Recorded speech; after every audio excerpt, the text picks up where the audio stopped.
Washout.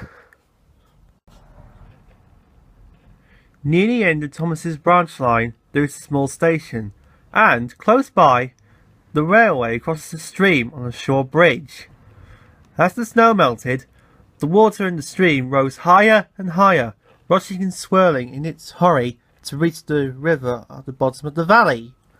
Each time he passed the place, Percy watched the water anxiously. "Don't worry," said his driver. "It's got to come a lot higher before it can stop us." Percy shivered. He could remember the time he got stuck in a flood. He got very cold and very wet. Next morning, Toby came up from the harbour. "No problem with the stream," he said cheerfully. "The water is much lower today." "That's good," said Percy. He set off happily with Annie and Clarabel, and when they stopped at the small station, Percy looked carefully at the stream. His driver went to look too. Toby was right.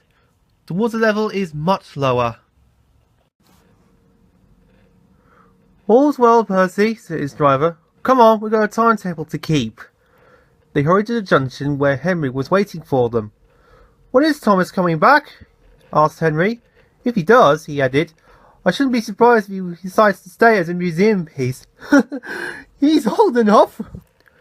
He puffed away, chuckling at his own wit. Annie and Clarabel were most upset.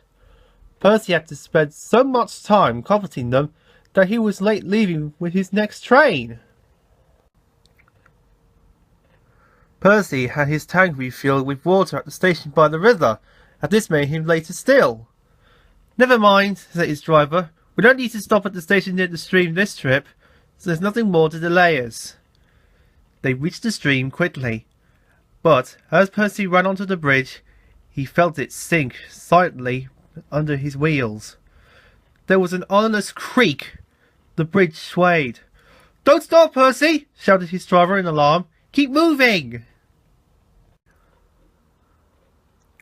Percy didn't mean to stop, and that was lucky. Clarabel was the rear coach, and as she crossed the bridge it wobbled again. When her back wheels left it, there was a sudden loud crash. The bridge vanished.